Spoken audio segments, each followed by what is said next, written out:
Today, we look to uncover the harsh reality of death by peeking into the minds of individuals who have faced rare experiences surrounding death and all that it brings. Each person brings their own thoughts and interpretations about a topic that so many people look to shy away from. First, I sat down with West Point alum and Iraq War veteran Tim Quinlan, who shared his experiences of war. A large man who carries a scruffy beard and Oakley shades, Tim sits down with me to reflect on his past life and how it has molded him into the man he is today. State your name and occupation. Tim Quinlan, project manager with Caldwell Wingate in New York City. So tell me about your time in Iraq. Okay, so I was stationed in LSA Anaconda, which was one of the biggest supply ports aside from Baghdad International Airport. So I was a little surprised when I showed up and there were Olympic-sized swimming pools. I think Carrie Underwood was playing a concert there the second or third night I was there. We were set up in pretty nice accommodations. We had air conditioning, all the creature comforts you could possibly want. So it was a little bit of a shock to me how luxurious it all seemed. I was there for 11 months in 2007. I was a convoy platoon leader, so what we did was we protected anywhere from 25 to 35 trucks. We transported water, food, ammunition between the various bases. We worked at night, so essentially 3-4 times a week. We'd leave Anaconda around 10 p.m. and we'd drive all over Iraq, anywhere from Mosul in the north down to Basra down in the south. So that was the basic routine. And what was the war itself like? Well, obviously, everyone has a different experience, so I can only talk about it from my perspective. Like I said, we worked mostly at nights. You know, the biggest threat we faced was IEDs. In rare instances, we had small pockets of small arms fire here and there. Typically, we dealt with, trucks breaking down, communication issues with the local forces, that type of thing. The rest of the time we spent basically servicing our vehicles, cleaning weapons. On downtime, guys worked out. We, called home or just kind of hung out in our rooms. There was, obviously there was quite a bit of camaraderie between the soldiers, a considerable amount of boredom and repetition. And of course, there was feelings of fear and uncertainty, but, sometimes I miss how simple life was back then, because we were really focused on the mission and getting home safe. Do you recall any times that you were afraid? Yeah, I mean, I'll be honest.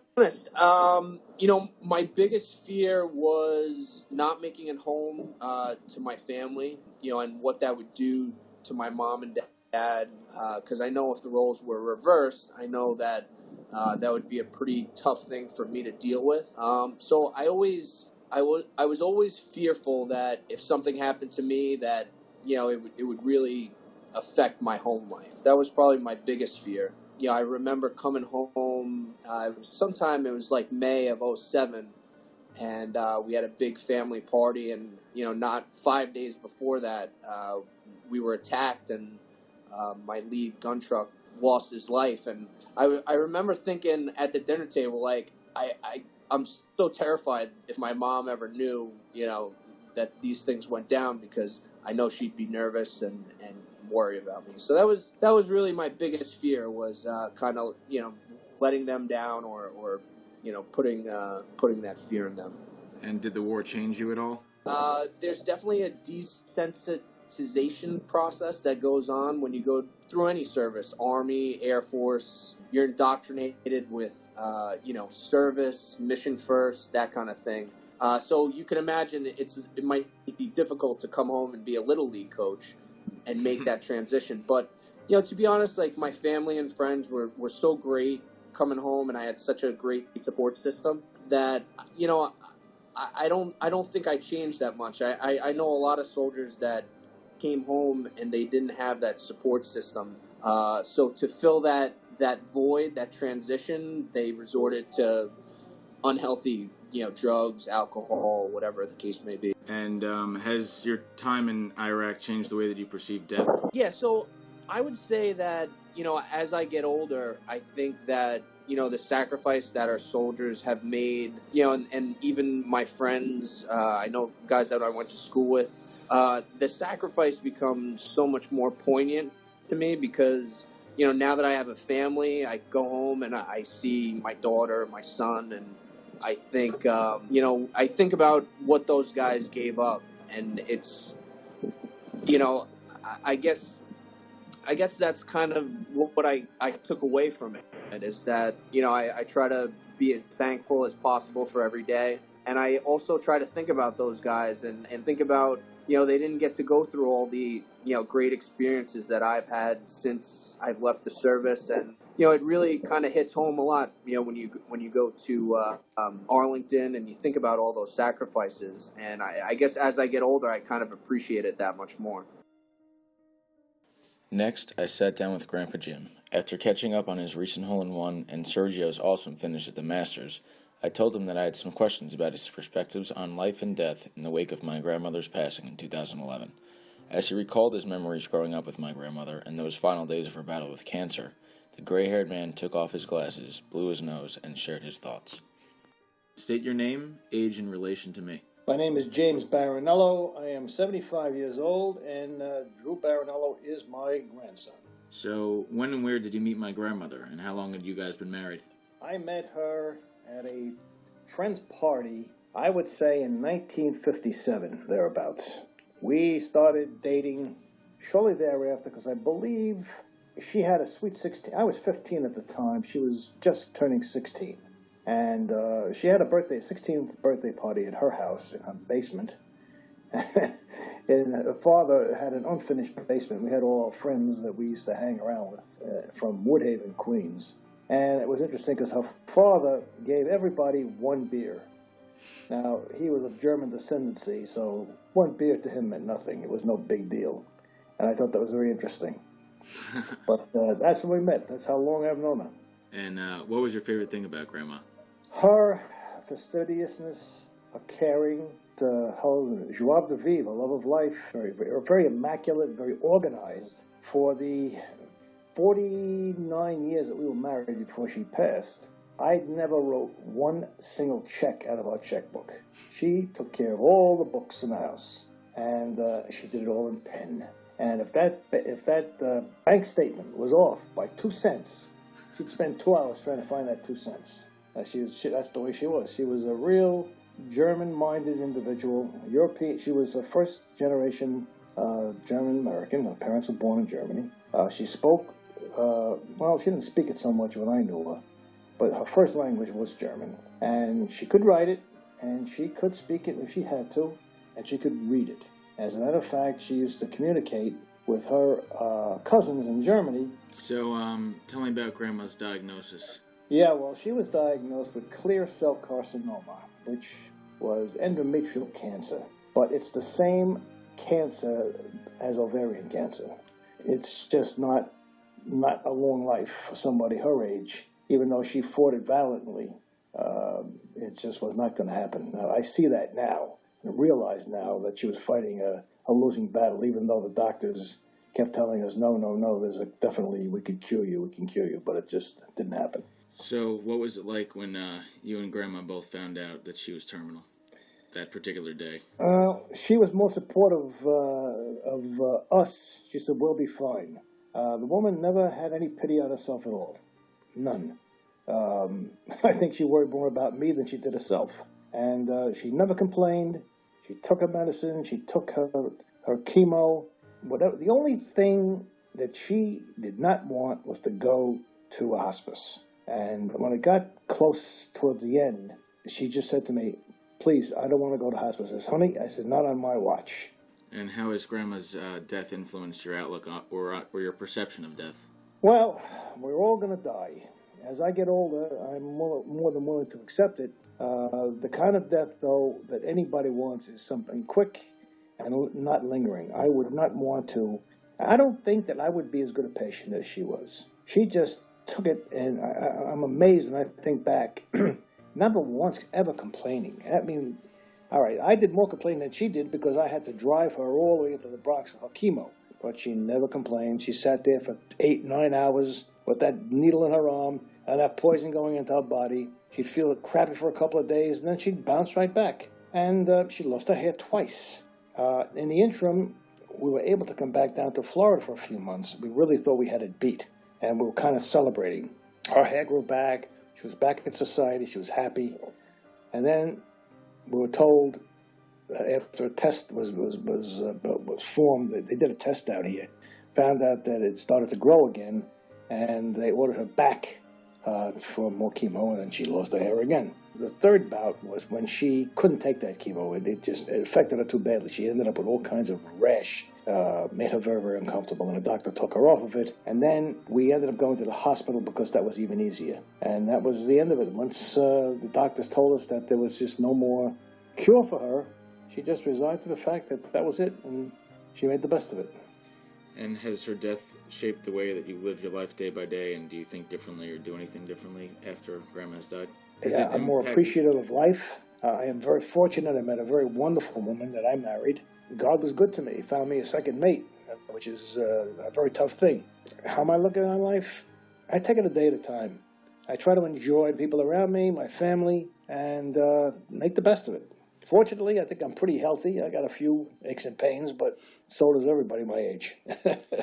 And although you have found love and happiness again with your wife, Helen, do you think you will see Grandma again in another life? And has it impacted your religion at all? You know, that's a good question, Drew. I asked myself that many times, and I really don't know the answer to that. I like to think I will. It can't impact my life because the unknown can't. How can it impact your life? You don't know something, it can't impact it. So I would say no, it doesn't. You have to deal with the cards you dealt, and you got to live your life here. And when it's my time to go, then I'll worry about it. After a few glasses of Johnny Walker before Easter dinner, I spoke with Grandpa Lenny. After years of battling lung cancer, that which metastasized to his brain, the effects of his multiple rounds of chemo and radiation are noticeably starting to take a toll. He's beginning to slow down, but hey, the guy is 86 years old, and I swear that he has 9 lives. The most optimistic and caring man I know, Grandpa Lenny's outlook on life is forever constant and positive. 12 years later, Grandpa looks back as a cancer survivor. State your name, age, and relation to me. Leonard Turano, Turano. My age is 86. And your relation to me? Grandson. What was it like growing up in the 1930s and 1940s? Well, it was a lot of fun. We didn't have any seatbelts in our cars. We drank water from the hoses. We played in the streets all day long. And as soon as the lights came on in the streets, it's time for us to go home and eat. What is your most vivid childhood memory? Actually, after World War II was over, I was on the roof throwing newspapers down in the streets. Tell me about your battle with cancer. Give me a rough timeline and tell me about your experiences. My experience was very good. I still remember the chemo that I had. When were you diagnosed? I was diagnosed in 2005. With what kind of cancer? Small lung cancer cell. And I had received C-platin and etoposide for my cancer. Was it a rough battle? No, it was kind of easy. I just stood there and let it come into me, and hopefully everything worked out all right. Do you look at your life differently now than before you were diagnosed? Oh, yeah, definitely. I used to be a smoker. Now I stopped smoking altogether. It's been 12 years. So I look at it differently, and in fact, when I'm near people that smoke, I got to go away. And what was your cigarette of choice? Tareyton. Has cancer changed you? What have you learned? Well, I had a very good doctor, an oncologist. I had a second opinion, and my second opinion was good, on target with my first opinion. I was happy with the way I was being treated. And how has surviving cancer impacted your outlook on life? Do you appreciate life more? Do you view it differently than beforehand?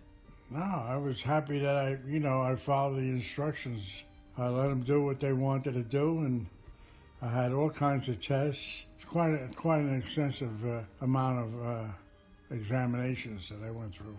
Essentially, you escaped death, right? Yeah, you could say that. You could say that, right? So how has escaping death impacted your perception of death? made me feel good naturally. I was happy that I can do it and I could be an example to other people. And if you were to give advice to me or my future children, what would it be? Don't smoke, period. Next, I had the pleasure to sit down with my girlfriend, the beautiful Hayley Morris. Blonde hair and big blue eyes, she opened up about her experience as a young child growing up without a father. She's the daughter of Lynn Morris-Piccolo, the woman who lost her husband on the September 11th attacks. Though she is merely 21 years old, Hayley demonstrates wisdom and courage well beyond her years. State your name, age, and relation to me. Hayley Morris, 21. You are my boyfriend. So, Hayley, you lost your father in the attacks on September 11th. Tell me about the relationship that you had with your father before he was taken from us.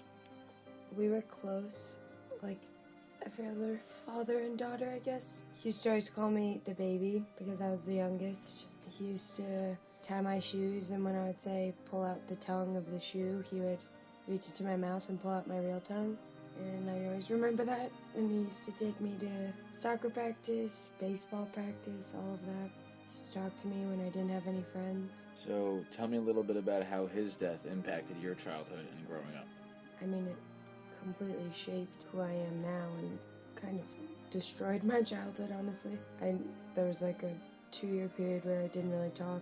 I didn't really have any friends. It was just a very young age I learned that there's evil in the world and terrible things happen out of nowhere, and it instilled a lot of fear in my whole family. And how has 9/11 impacted your perception of death? I'm very fearful. I'm extremely aware of my surroundings all the time. I over-worry about everything. I think people go through their lives knowing that death happens and people die, but they never really think it's going to happen to them. And then one day I woke up, my dad said goodbye, went to work, and never came back, so I'm just acutely aware that it can happen to me and it has happened to me. So I'm definitely very fearful. How has this day impacted your perception of life and the life of all the humans around you in the world?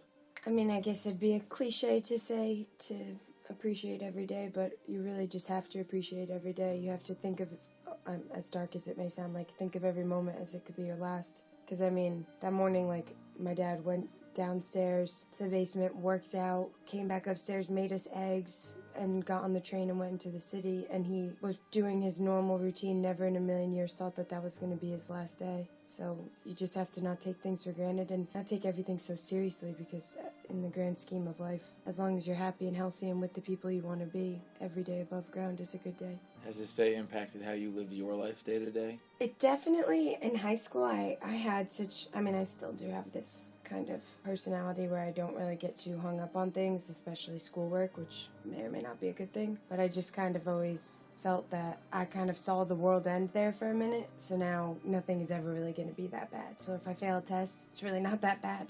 And maybe it made my perception too big, but I definitely view things maybe different than average. Do you think your father will be proud of the woman you have become, and do you think you'll meet him again in another life? I hope he's proud of me. I like to think that I have good integrity. I try hard to always think of other people's feelings, and I know that was something he prided himself on. Do you think you'll meet him again in another life? I hope so. I mean, I can feel him. He's here somewhere. So I'm sure we'll see him again one day. Last, I caught up with Lynn Morris-Piccolo, who recently shared her experience as a powerful businesswoman who lost her husband on 9/11. Lynn, with a cup of hot tea in hand, looked over her circular glasses and thought past that hard day. Instead, she reflected on how her husband's death has impacted her own view of life and death. Her selfless attitude shines through, always putting her children before herself. State your name and occupation. Lynn Morris-Piccolo, teacher and owner of Apple Montessori Schools. So, we have heard about your tragic experience with regards to 9/11 and how you and your family have moved on from that day, and you have since found happiness and love again with your husband Mark and the gift that is your youngest daughter Caroline. So, I want to ask how has this day influenced the way that you view your life and the life of others? So I think when anybody loses a person in their family that at such a young age especially, I think you appreciate life a little more than I think you used to, and you're just very aware of how short life can be and very much appreciate all those around you. And you try not to sweat the small stuff, I guess, is probably something that comes out of that. And has this day impacted your faith? It has. Yeah, I think it has. I think that I was always a spiritual person before Seth died. Afterwards, I think that, I had a need to kind of get closer to God and try to figure out answers. As far as, why Seth, why all those people, why did something like that happen? And I think when you're looking for that, you absolutely look to God. Sure. And has this day impacted your perception of death at all? I think I believe stronger in life after death and that there's a heaven. How has this day impacted, have you lived your life day by day? It's impacted my life dramatically. Not just because of me, but because of my 3 children who struggle with the loss of their father every day. So every day we deal with the loss of him and what that means to them. So there's not one day goes by that I don't think about it or how it's impacting them and what I can do to help them. From a man who has lived part of his life in a war zone to a man that has lost his wife to a tough cancer battle, another who has escaped death by overcoming the same terrible disease, a girl who lost her father in a national tragedy, and a mother and wife who lost her husband to that same tragedy. These are 5 unique perspectives that go beyond just provocative thought. These are stories where anyone can learn a lesson.